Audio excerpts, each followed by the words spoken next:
नमस्कार दोस्तों, स्वागत है आप सभी का आपके अपने इस यूट्यूब चैनल बाय एमडी धीवर पर। दोस्तों, जितने भी लोग प्री बीएड एंट्रेंस एग्जाम और प्री डीएलएड एंट्रेंस एग्जाम 2026 की तैयारी करने वाले हैं, उन लोगों को सबसे पहले ये देखना चाहिए कि उन लोगों का 2026 का जो सिलेबस है वो क्या रहने वाला है।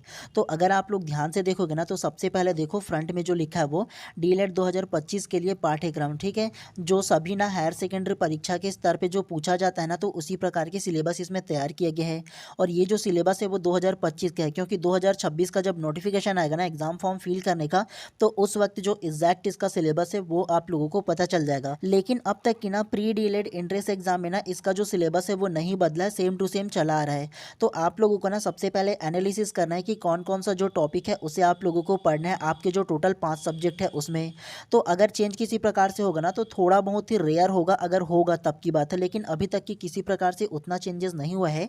तो अभी भी लग रहा है ना कि इसमें चेंज किसी प्रकार से नहीं होगा। तो सबसे पहला देखो, जो आप लोगों को पढ़ना है सामान्य मानसिक योग्यता, जिसे आप लोग क्या बोलते हैं, रीजनिंग के नाम से जानते हैं। और इसमें से ना 30 प्रश्न पूछा जाएगा और 30 अंक का रहेगा, मतलब 30 नंबर का आप लोगों का पूछा जाएगा।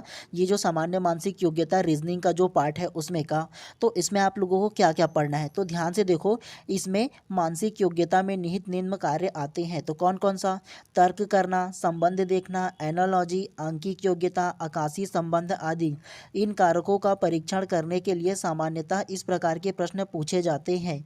विषमता को पहचानना, आंकिक श्रेणी, अक्षर अंक और चित्रों के द्वारा संबंध देखना, सांकेतिक भाषा, छुपे हुए चित्र, जैसे अलग अलग जैसे कोण वगैरह रहता है ना, त्रिभुज चतुर्भुज अलग अलग, तो उसमें जो चित्र छिपा होगा ना, कितना कोण है, वो सारा चीज को देखना आता है। एवं अंक गणितीय संक्रियाएं, चित्र को मिलान, घन संबंधी विभिन्न प्रकार के जो पैटर्न है, वो सारा चीज आप लोगों को सामान्य मानसिक योग्यता अर्थात रीजनिंग में पढ़ना है। टोटल आप लोगों का कितना आएगा? 30 प्रश्न आएगा और 30 नंबर का पूछा जाएगा। तो वेरी वेरी इंपॉर्टेंट है इसको ना। जितने भी इसमें टॉपिक बोले ना, सारे टॉपिक को मैं अपने ना इसी चैनल पर आप लोगों को ना कवर कराऊंगा, इन सारे टॉपिक को, ठीक है। तो कल से आप लोगों का जो क्लास है वो भी प्रॉपर देखने को मिलेंगे। रोज सुबह आप लोगों को 7 से 8 के बीच आप लोगों को ये जो क्लास है वो देखने को मिलेंगे। तो ध्यान से आप लोगों को पढ़ना है। आप लोगों को कौन कौन से टॉपिक को अच्छे से पढ़ना है, सारा चीज़ आप लोगों को बताऊंगा, ठीक है। चलिए, सबसे पहले मानसिक योग्यता हो गया ना, सामान्य मानसिक योग्यता रीजनिंग का। दूसरा में आप लोगों को क्या पढ़ना है? सामान्य ज्ञान को पढ़ना है। क्या? तो सामान्य ज्ञान पढ़ना है, जिसमें 20 नंबर का पूछा जाएगा और 20 प्रश्न आएगा। इसमें कौन कौन से विषय शामिल रहेंगे? तो सबसे पहले भारतीय इतिहास के बारे में पढ़ना है, ठीक है। उसमें भारतीय इतिहास में जो रेयर रेयर घटना होगा ना, मतलब मुख्य मुख्य जो घटना है उसको पढ़ेंगे। भारतीय सांस्कृतिक विकास पढ़ेंगे, ऐतिहासिक घटना, जिसमें भारतीय स्वतंत्रता का इतिहास पढ़ेंगे, जो ना 1857 से लेकर के 1945 के बीच जितने भी घटनाक्रम है उसको मैं आप लोगों को अच्छे से पढ़ाऊंगा। दूसरा विषय क्या पढ़ना है? नागरिक शास्त्र एवं राजनीति पढ़ना है। तीसरा क्या पढ़ना है? अर्थशास्त्र पढ़ना है। और चौथा आप लोगों को क्या पढ़ना है? चौथा में ना जो है वो भूगोल पढ़ना है। पांचवा में सामान्य विज्ञान को भी पढ़ना है, जिसमें आविष्कार, आविष्कारक के नाम, विज्ञान, आंदोलन, स्वास्थ्य, विकास, इन सारी चीज़ों को पढ़ना है। और अंतिम रूप से छठवां में आप लोगों को खेल, शिक्षा, योग और मूल्य शिक्षा के बारे में आप लोगों को पढ़ना है। तो ये सारे के सारे जो है ना, वो आप लोगों को सामान्य ज्ञान के अंतर्गत पढ़ना है। और इसमें से लगभग आप लोगों का 20 प्रश्न जो है वो पूछा जाएगा और 20 नंबर का आने वाला है। तो इम्पोर्टेंट है ये भी आप लोगों के लिए। तीसरा में आप लोगों को क्या पढ़ना है? तीसरा में आप लोगों को पढ़ना है शिक्षण अभिरुचि, जिसे सीडीपी या बाल विकास के नाम से जानते हैं हम लोग। और इसमें से भी ना 30 प्रश्न पूछा जाएगा और 30 नंबर का पूछने वाला है। 30 प्रश्न और 30 नंबर का, तो ये भी आप लोगों के लिए इंपॉर्टेंट है। इसमें आप लोगों को क्या पढ़ना पड़ेगा? इसमें बच्चे के प्रति अभिवृद्धि, कि बच्चे कैसे सोचते हैं, कैसे पढ़ते हैं, उसने सीखने का तरीका क्या होता है, अनुकूलन की योग्यता क्या होता है, व्यवसाय संबंधी सूचना क्या है, व्यवसाय में रुचि क्या होता है, इन तमाम चीज़ों को क्या है ना परीक्षण करते हुए आप लोगों को पढ़ना है। जिसके अंतर्गत आप लोगों को शिक्षण शास्त्र के बारे में पढ़ना है। 6 से 11 वर्ष की आयु के जो बच्चे हैं ना, वो किस प्रकार से सीखते हैं, उसकी सीखने की क्षमता क्या होता है, क्या क्या उसके लिए बेटर होगा, क्या बेटर नहीं होगा, इन तमाम चीज़ों के बारे में आप लोगों को विस्तार पूर्वक इसमें भी पढ़ना है। इसमें जो है ना वो सिलेबस को अच्छी तरह से जो टॉपिक है उसको डिफाइन नहीं किया गया है, लेकिन ना इसके अंतर्गत जितने भी टॉपिक रहेंगे उन सारी चीज़ों को मैं आप लोगों को अच्छे से पढ़ाऊंगा। क्योंकि ना 2-3 साल से आप लोगों को क्या करा रहा हूँ, मैं इसका तैयारी करा रहा हूँ ना, तो इसके एवज में आप लोगों को अच्छे से मैं क्या करूँगा, सिलेबस को एनालिसिस किया हूँ, प्रीवियस क्वेश्चन को भी पढ़ा, तो उसके एवज में आप लोगों को पढ़ाऊंगा मुख्यतः, ठीक है। तो ये आप लोगों का 30 नंबर का आने वाला है, तो इसको ध्यान रखना है।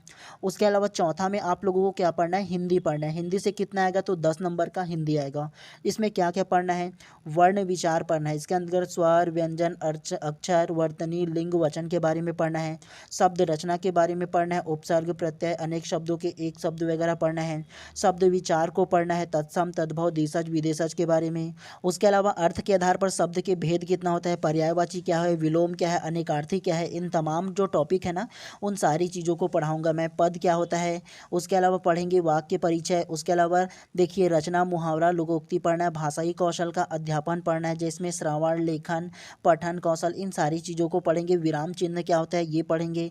उसके अलावा देखो इसमें बोला है व्याकरणिक अशुद्धताएं जो है ना, इन सारी चीज़ों को पढ़ेंगे। और अंतिम में जो आप लोगों को पढ़ना है वो इंग्लिश से पढ़ना है। इंग्लिश से कितना नंबर का आएगा, तो वो 10 नंबर का आएगा। इंग्लिश में क्या पढ़ना है, सबसे पहला आप लोगों को ग्रामर पढ़ना है। तो ग्रामर में जितना भी ना अलग अलग जो है ना ग्रामर ग्रामेटिकली उन सारी चीज़ को पढ़ना है, जिसके अंतर्गत देखो पार्ट्स ऑफ स्पीच को पढ़ना है, सिंपल सेंटेंस को पढ़ना है आप लोगों को। इन तमाम चीज़ों को आप लोगों को ना जितना मैं समझाऊँ, जितना पढ़ाऊँ, सारी चीज़ों को अच्छे से पढ़ाने की कोशिश करूँगा आप लोगों को। उसके अलावा आप लोगों को सेकंड यूनिट में इसमें क्या पढ़ना है, वोकैबुलरी पढ़ना है। उसके अलावा आप लोगों को रीडिंग पढ़ना है, पैसेज वगैरह भी पढ़ना है, ये भी पूछा जाता है। तो कुल मिलाकर के ना अगर आप लोगों को ना किस प्रकार से अगर आप लोगों की ये स्ट्रैटेजी होना चाहिए अभी से तैयारी करने के लिए, ये अगर आप लोगों को बताऊं विस्तार पूर्वक ना, तो आप लोगों को क्या करना है, सबसे पहले जिस पर सबसे ज़्यादा जोर देना है पढ़ने के लिए स्टार्ट करना है, वो आप लोगों का सबसे पहला सामान्य मानसिक योग्यता, जिसे आप लोग क्या बोलते हो, रीजनिंग बोलते हो। रीजनिंग की प्रैक्टिस आप लोगों को सबसे ज़्यादा करना है, क्योंकि 30 प्रश्न पूछा जाएगा रीजनिंग का। अगर रीजनिंग में से अगर आप लोग 30 में से 25 प्रश्न भी सही सही बना लोगे ना, तो ये आप लोगों का हो गया 25 नंबर। उसके अलावा दूसरा आप लोगों को किसको पढ़ना है, दूसरा जो पढ़ना है वो आप लोगों को ये जो सामान्य ज्ञान है ना उसको पढ़ना है। लेकिन जो सामान्य ज्ञान है वो थोड़ा सा लेंदी होता है, ठीक है। तो पहला आप लोगों को क्या करना है, जो आप लोगों का रीजनिंग का है ना उसको पढ़ना है। दूसरा आप लोगों को कौन सा पढ़ना है, तो दूसरा आप लोगों को शिक्षण अभिरुचि को पढ़ना है। किसको, तो ये जो शिक्षण अभिरुचि जो बाल विकास का है, दूसरा ज़्यादा प्रैक्टिस आप लोगों को इसको करना है। इसमें से भी 30 प्रश्न पूछा जाएगा, 30 अंक का। तो आप लोगों को क्या है, रीजनिंग में आप लोगों को 25 नंबर कम से ले आओगे, कम से कम इसमें भी अगर 25 नंबर ले आओगे तो टोटल आप लोगों का इसमें से 50 हो जाएगा। उसके बाद तीसरा जो आप लोगों को सबसे ज़्यादा जो जोर देना है वो हिंदी में देना है। हिंदी को आप लोगों को सरल तरीके से समझाऊंगा, ठीक है। तो ईजी तरीके से उसको भी पढ़ लोगे। 10 में से कम यार 7 नंबर ईजिली आप लोग ले आओगे, तो वो 25 25 50 हो गया, और ये 7 57 आप लोगों का ये हो गया। तीसरा आप लोगों को जो जोर देना है ना वो आप लोगों को इसमें देना है। किसमें, तो सामान्य ज्ञान में तीसरा अच्छे से आप लोगों को पढ़ना है। और आज से ही स्टार्ट करोगे ना तो आप लोग 3 विषय को सबसे पहले उठाना। सबसे पहले आप लोगों को रीजनिंग को पढ़ना है, दूसरा जो पढ़ना है वो बाल विकास मतलब जो शिक्षण अभिरुचि है उसको पढ़ना है, तीसरा हिंदी को पढ़ना है 1 1 घंटा कम से कम। और उसके बाद ना आप लोगों को कुछ टाइम इसको भी देना है थोड़े थोड़े पढ़ने के लिए, सामान्य ज्ञान को भी पढ़ना है। तो आप लोग क्या करोगे, आप लोगों का रीजनिंग में से कितना आ जाएगा, 25 आ जाएगा लगभग। और ये जो बाल विकास का विषय है शिक्षण अभिरुचि का, उसमें से भी 25 ले आओगे। 7 नंबर आप लोग क्या होगे, हिंदी में से ले आओगे कम से कम। और ये जो 20 नंबर का आप लोगों का सामान्य ज्ञान है, एटलीस्ट 10 नंबर तो ला ही सकते हो यार, माइनस मार्किंग नहीं है तो देखो 25 दूनी 50, 10 60 और एक ये 7 कितना होगा, 67 मार्क्स ऐसे ही हो जाएगा। और माइनस मार्किंग नहीं है ना, तो और भी ज़्यादा आप लोगों का बेटर हो सकता है जो नंबर है वो। और यकीन मानिए अगर आप लोग ना 60 प्लस लेकर के आओगे ना, 60 से 65 प्लस लेकर के आओगे ना, तो ईजिली आप लोगों का गवर्नमेंट कॉलेज में लग जाएगा आराम से। और अच्छे से पढ़ना होगा आप लोगों के लिए, उसके लिए मैं आप लोगों को अच्छे से तैयारी भी कराऊंगा। तो ये आप लोगों का क्या है, सिलेबस हो गया। उसके बाद आप लोगों को ना पर डे मैं एक क्लास लेकर के आऊँगा सुबह 8 से 9, तो उतना समय आप लोगों को पढ़ना है। उसके बाद आपका बुक को पढ़ना है। उसके बाद जितना चीज़ें मैं आप लोगों को ना अपने क्लास में पढ़ाऊँगा, उनका जितना भी PDF रहेगा ना, चाहे वो थ्योरी क्लास होगा चाहे वो MCQ सीरीज़ का क्लास होगा, दोनों का जो PDF है वो मैं अपने पर्सनल जो व्हाट्सअप ग्रुप बनाऊंगा ना, तो उसमें आप लोगों को डाल दूंगा, ठीक है। तो आपका नंबर वगैरह जो भी होगा उसको ऐड कर दूंगा। उसके बाद पर्सनली जो मैं पढ़ाऊंगा उसका थ्योरी क्लास का नोट्स, उसके अलावा MCQ कराऊंगा उसका नोट्स प्रोवाइड करूंगा। उसके अलावा पर्सनली जो मैं ना नोट्स वगैरह बनाऊंगा उसको भी आप लोगों को दूंगा। और जो जो नोट करने के लिए बोलूँगा उन तमाम चीज़ों को आपको नोट कराऊंगा, और मैं भी खुद भी नोट करके आप लोगों को प्रोवाइड करूँगा। तो इन सारी चीज़ों को मैं अपने व्हाट्सअप ग्रुप में ज़रूर डाल दूंगा। और व्हाट्सअप ग्रुप में आप लोग कैसे जुड़ सकते हो, आप लोग सबसे पहले जाइए इंस्टाग्राम पर और सर्च कीजिए बाय MD धीवर करके। वहाँ पर आप लोगों का मेरा प्रोफाइल मिलेगा, और मेरे प्रोफाइल में कमेंट कर सकते हो कि व्हाट्सअप ग्रुप में जुड़ना है बोल करके।